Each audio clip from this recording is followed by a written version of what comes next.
Hello viewers, ഇന്ന് ഞാൻ നിങ്ങളായിട്ട് ഷെയർ ചെയ്യുന്നത് കുറച്ച് ഹെൽത്ത് ടിപ്സുകളാണ്. ഒന്നാമതായിട്ട് സ്റ്റൊമക്കിനുണ്ടാവുന്ന പ്രോബ്ലംസ്, ഇപ്പോൾ ഗ്യാസ് ഉണ്ടാവാം, ഇൻഡൈജഷൻ ഉണ്ടാവാം, ഡയറിയ ഉണ്ടാവാം, അതിനൊക്കെ സ്റ്റൊമക്കിന് പ്രോബ്ലംസ് ഉണ്ടാവും. അപ്പോൾ ഇതിന് ഏറ്റവും നല്ലൊരു മെഡിസിനാണ് നട്ട്മെഗ് പൗഡർ.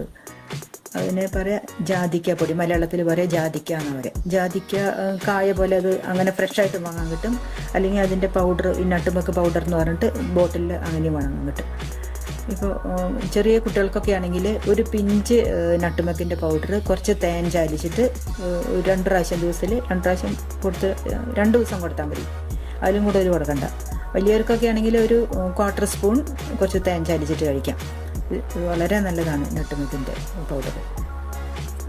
പിന്നെ വലിയവർക്കൊക്കെ 1 കപ്പ് വെള്ളത്തിൽ 1 സ്പൂണ് വിനീഗർ ഒഴിച്ചിട്ട് കുടിക്കുന്നത് നല്ലതാണ്. ഇപ്പോൾ ഫംഗസ്, വൈറൽ ബാക്ടീരിയ, ഇൻഫെക്ഷനൊക്കെ ഉണ്ടെങ്കിൽ പോകാനായിട്ട് വിനീഗർ, ആപ്പിൾ സെഡാർ വിനീഗർ ആവണം. അത് നല്ല ആപ്പിൾ സെഡാർ വിനീഗർ ആവണം. അത് ഒഴിച്ചിട്ട് കുടിക്കുന്നത് നല്ലതാണ്. അതേപോലെ തന്നെ ജിഞ്ചർ ക്രഷ് ചെയ്തിട്ട് ജ്യൂസ് എടുത്തിട്ട് അതിൽ കുറച്ച് പഞ്ചസാര ചേർത്തിട്ട് 1 സ്പൂൺ കഴിക്കുന്നതും വളരെ നല്ലതാണ്. പിന്നെ ഭക്ഷണം കഴിക്കുമ്പോൾ നല്ലോണം ശ്രദ്ധിക്കുക, ലൈറ്റ് ഫുഡുകൾ കഴിക്കുക. പിന്നെ ധാരാളം ഫ്ലൂയിഡ് കഴിക്കണം.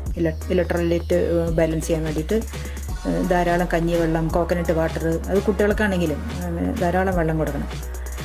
പിന്നെ ചെറിയ കുട്ടികൾക്കൊക്കെ ഫുഡ് ഏറ്റവും നല്ലത് ഒരു ആപ്പിൾ നന്നായി കഴുകിയിട്ട് കുക്കറിൽ വെച്ചിട്ട് വേവിക്കുക. സ്റ്റീമിൽ വേവിച്ചിട്ട് അതിൻ്റെ സ്കിന്നും അതിനുള്ളിലത്തെ സീഡും അതൊക്കെ റിമൂവ് ചെയ്തിട്ട് മറ്റു ഭാഗം നന്നായി മാഷ് ചെയ്തിട്ട് സ്പൂൺ കൊണ്ട് കൊടുക്കുക. അത് എത്ര ചെറിയ കുട്ടികൾക്ക് വേണമെങ്കിലും കൊടുക്കാം. ഈ ആപ്പിൾ വേവിച്ചത് വളരെ നല്ലതാണ്. വയറിൻ്റെ അസുഖം പെട്ടെന്ന് മാറും. പിന്നെ രണ്ടാമത്തെ അസുഖം യൂറിനറി ഇൻഫെക്ഷനെ കുറിച്ചാണ്. യൂറിനറി ഇൻഫെക്ഷൻ ഇപ്പോൾ നമുക്ക് ഫീൽ ചെയ്യാൻ തുടങ്ങുമ്പോൾ തന്നെ ക്രാൻബെറി ജ്യൂസ് ഒരു ദിവസത്തിൽ ഒരു 4-5 പ്രാവശ്യം ഓരോ ഗ്ലാസ് വീതം കുടിക്കുക. അതിനോടൊപ്പം തന്നെ പ്ലെൻറ്റി ഓഫ് വാട്ടറും കുടിക്കുക. അങ്ങനെ 2-3 ദിവസം കുടിച്ചു കഴിഞ്ഞാൽ നമുക്ക് ആൻറ്റിബയോട്ടിക് ഒന്നും കഴിക്കാതെ തന്നെ യൂറിനറി ഇൻഫെക്ഷൻ നന്നായിട്ട് മാറും. അപ്പോൾ ഇത് രണ്ടും എല്ലാവർക്കും അറിയായിരിക്കാം, എന്നാലും ഞാൻ പറഞ്ഞു മാത്രം. Okay, thank you all.